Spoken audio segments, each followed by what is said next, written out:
Hello everyone, this is the LEGO Technic Racing Yacht set for 2018. Been looking forward to this one for a while. It is a 2-in-1 set, so we'll show you the alternate official build. But first I want to get through this main build because it is pretty good looking, pretty interesting looking, very bright with the color scheme. Obviously, a lot of that comes from the stickers and also the vinyl pieces that they provided for the sails. Those are brand new. I like the inclusion of some indications of lines and also the battens that are built into the thing, even though there are no actual strings attached to this boat to give it any proper rigging. You've got no sheet for the jib up there, unfortunately. Lots of stickers. Well, I'd say lots of stickers by volume for the outside surface area. You cover a lot of it with stickers, but I think they look good. I think that they are important. There's a lot of mechanism here as well, which is pretty cool for a sailing boat. This has a pivoting steering mechanism, which works pretty well if you don't touch the wheel itself. It tends to not want to move the single rudder very much. I'm surprised they didn't go with a dual rudder setup here, but you can basically move this to either side independent of actually steering the boat side to side, and this feels really nice. It's just smooth. It works really well. And then you have two winches, one for either side depending upon which tack you're on, and those actually work. They work with a little rigid bar that goes back and forth to just move the entire boom from one side to the other, so you can kind of use that as a sheet on either side, but then also use it to just straight up move the thing from side to side. So a little bit of realism, a little bit of not, but I like it. It feels good. It looks good. It's interesting. I like the use of the rubber bands in here. I like also particularly these spool pieces. They look perfect for this application, even if the little handles are a little bit oversized. Did you see a tire? Yep. There are two tires and two wheels underneath this thing. So the two tires kind of act like the keel. Nah, not really. Kind of act as the center of buoyancy, net buoyancy on the thing, but they allow you to heel the thing side to side because of the wheels that don't have any tires on them. So that's really nice. There's no posing of this thing in a perfectly horizontal position. It's always going to lean to one side, which I think is perfectly fine. A couple more stickers in there to show you some instrumentation on the raised cabin portions, which are fairly simple, design-wise, but I like the lines on this thing. I like the colors, and like I said, the mechanisms work pretty well. There's a good level of detail for the number of parts, especially. The thing is about the size that I expected it to be. It just has a very small rig, a very small set of sails. They're short in height. The length is not bad, but the height is really poor. I mean, this should probably be, I don't know, at least 50% taller. The main mast, the mast should be at least 50% taller.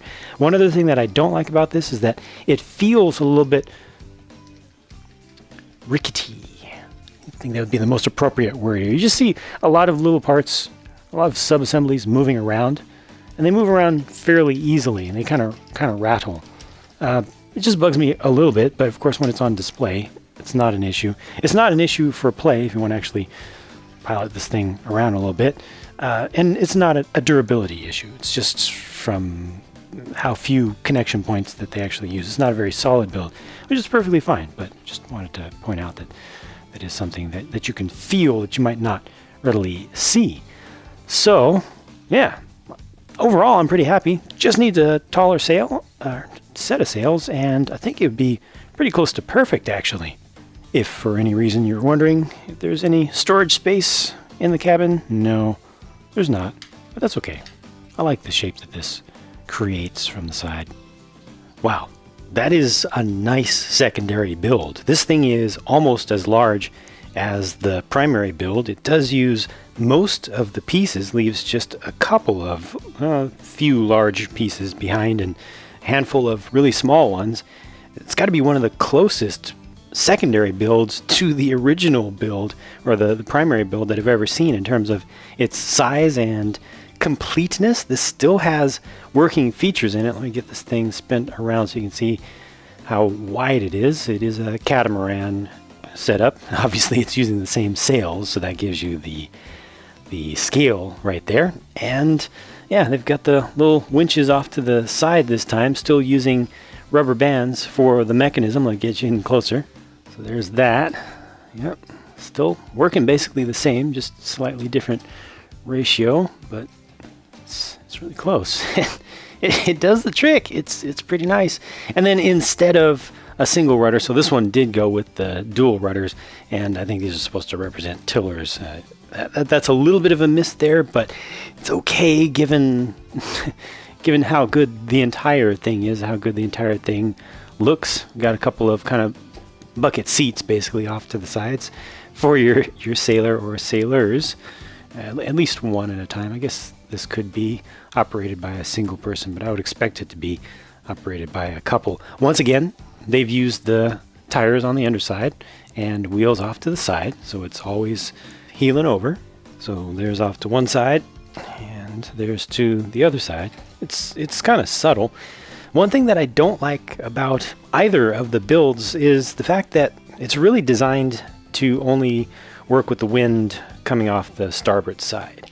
The sails come out of the box. They tend to come out of the box a little bit rounded, a little bit folded up. You can fix that carefully by straightening them out with an iron, not directly applied, but with some cardboard above and below. You have to be really, really careful because you can melt this very easily, but you can straighten out or flatten out the sails a bit, which makes them look not quite as realistic as this, but just the way that it's built, you do need to kind of reverse things around. You need to take some pieces out and pop them back in on the other side if you want to get a nice, a nice pose. Just to have it in a different direction. It's totally doable with the pieces that are included in the set. It's not too difficult, so that's all good, but it does require that you do some work. Basically, in this case, you can actually just rotate that around, take the sail off, and put it back on. But with the main, you need to just pop some out. So much better than most of their sailboat stuff in that way, even though that is the thing that I like the least. Usually when I talk about expectations with products, it's to point out that I expected something to be bad and it's actually good, or I expected something to be good and it's actually not that great. I had high expectations for this set, just looking at it, even just on just first inspection of the initial main picture of the thing. I really thought that it looked good and I hoped that it was going to be good. And I'm happy that surprisingly, not only is it as good as I expected, but with that secondary model, how good it is, this is actually better than I expected, even though I thought it was going to be good in the first place. So that's great. The size is very modest. The price is fairly reasonable. Definitely could have used a taller rig, but it just looks really nice. The build is really good. Has some nice pieces in the dark azure color as well. It's a nice striking color scheme. A lot of this is done really well in so many ways. So color me impressed. Nicely done, whoever designed this thing. Good job. Good product to have on the market. Serves fans well, I think. I hope I've served you well by giving you a good look at this set, and I'm going to get to work on my next video, so I'll talk to you again soon. Thanks for watching.